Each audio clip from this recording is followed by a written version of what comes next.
કચ્છ યુનિવર્સિટીમાં મહિલા સુરક્ષા અને સંરક્ષણ વિષય પર સેમિનાર યોજવામાં આવ્યો હતો। યુનિવર્સિટી વુમન્સ ડેવલપમેન્ટ સેલ અને લાયન્સ ક્લબ ઇન્ટરનેશનલ દ્વારા મહિલા સુરક્ષા અને સ્વરક્ષણ વિષય પર કાર્યક્રમ યોજાયો હતો, જેમાં લાયન્સ ક્લબના જિલ્લા પ્રમુખ અભય શાહ, યુનિવર્સિટીના ઇન્ચાર્જ કુલપતિ ડીએમ બકરાણીયા, રજિસ્ટ્રાર અનિલ ગોર સહિતના હાજર રહ્યા હતા। વુમન ડેવલપમેન્ટ સેલના ડોક્ટર કલ્પનાબેન સતીજાએ ઉપસ્થિત વિદ્યાર્થીનીઓને સુરક્ષા અને સ્વરક્ષણ વિષય પર માહિતી આપી હતી। ભુજ પોલીસની ટીમના કર્મચારીઓએ પણ માહિતી આપી હતી। મોટી સંખ્યામાં હાજર વિદ્યાર્થીનીઓએ સ્વરક્ષણ અને નાની નાની બાબતોમાં કઈ તકેદારી રાખવી તે સહિતની માહિતી મેળવી આ સેમિનારને ઉપયોગી ગણાવ્યો હતો। વુમેન ડેવલપમેન્ટ સેલ અને લાયન્સ ક્લબ ઇન્ટરનેશનલ દ્વારા આ એક જોઈન્ટલી સેમિનાર ઓર્ગેનાઇઝ કરવામાં આવ્યો છે વુમેન્સ સિક્યુરિટી અને ડિફેન્સ પર।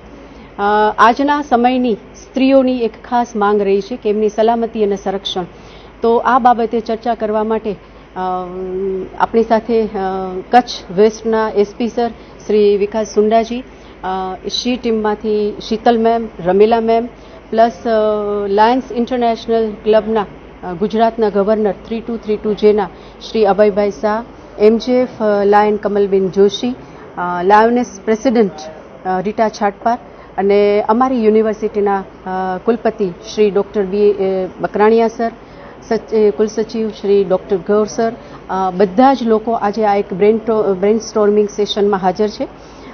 સ્ત્રીઓને સલામતી કઈ રીતે આપવી અને સેલ્ફ ડિફેન્સની જાગૃતતા કઈ રીતે લાવવી એના માટે આજે શીમ ટીમ દ્વારા એક પ્રેઝન્ટેશન રાખવામાં આવ્યું છે।